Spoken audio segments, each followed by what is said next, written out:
यहाँ पे आपका मैट्रिक्स दिया हुआ है, ठीक है? और यही नहीं, मैट्रिक्स दिया हुआ है, साथ में एक m मिसिंग है, ठीक? What is your I? I is your unit matrix, और हमेशा यूनिट मैट्रिक्स जो होगा वो 1 0 और 0 1 होगा, ठीक? यानी कि प्रॉब्लम खत्म।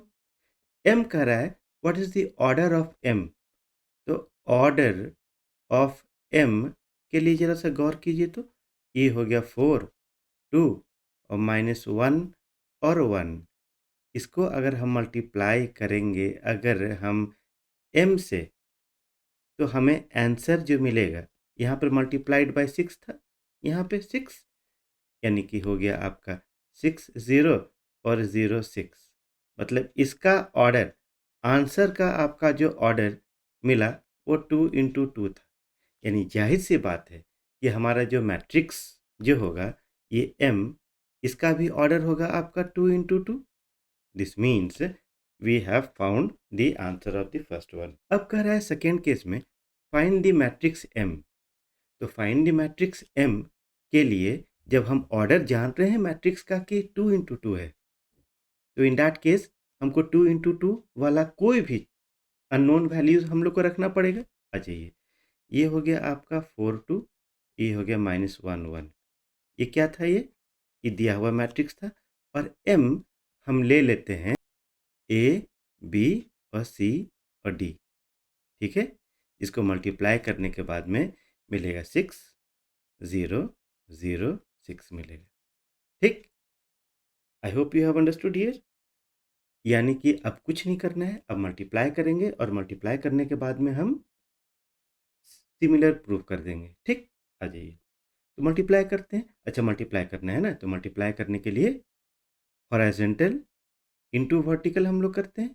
मतलब this is your horizontal and this is your vertical, ठीक? चलिए, तो 4a लेंगे, पहला हो गया हमारा, ये वाला लेंगे और फिर हम AC लेंगे, यानी कि 4a अब प्लस 2c, ठीक?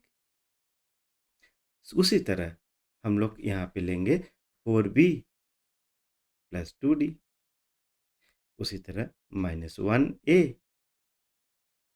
प्लस 1c, और फिर -1b और प्लस 1d, ठीक है?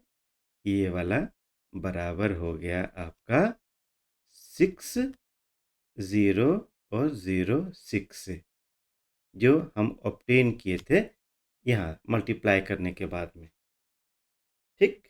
कमन, अब कुछ नहीं करना है, ऑन कंपेयरिंग करेंगे, नहीं, ऑन कंपेयरिंग। तो ऑन कंपेयरिंग आ जाइए, कंपेयर हम लोग करते हैं, हम लोग कंपेयर करेंगे, यानी कि कुछ नहीं, हमें इक्वेशन मिलेगा। तो कंपेयरिंग करने के बाद में मिलेगा 4a plus 2c is equal to your this one, ये वाला इज इक्वल टू 6। उसी तरह -1a plus 1c will be equal to 0। देखिए, तो यहाँ -1a plus 1c is equal to 0, क्योंकि जब हम में साइमल्टेनियस इक्वेशन जब हम यूज़ करेंगे, यानी प्रोसेस ऑफ एलिमिनेशन, तो दोनों का टर्म सेम होना चाहिए। आ जाइए, तो अब सॉल्व करने के लिए आपको पता है क्या करते हैं हम लोग, 2c, यहाँ पर भी 2c चाहिए, तो होल इक्वेशन को 2 से मल्टीप्लाई करेंगे।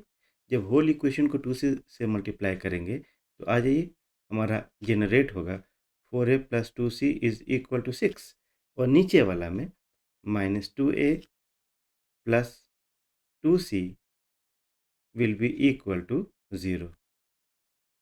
माइनस करना है, तो जब हम माइनस करेंगे तो in that case this is will be your plus, ये माइनस, ये माइनस, देखिए गया यहाँ पे 4a plus 2a equal to 6a, 6a equal to 6, तो a will be equal to 1।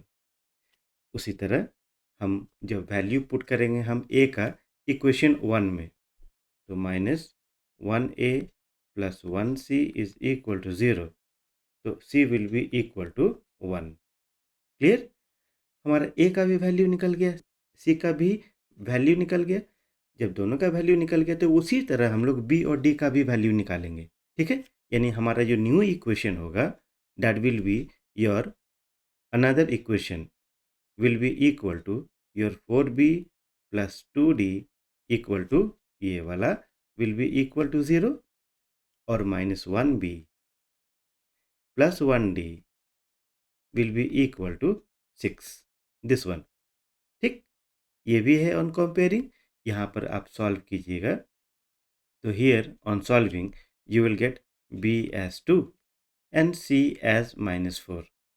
बस हमारा जो मैट्रिक्स है, मैट्रिक्स क्या था, मैट्रिक्स हमारा मैट्रिक्स ये था ना, a b and c d. This is what is your final answer. I hope you have learned something. So please do like, subscribe and share it among your friends. Thank you so much for learning.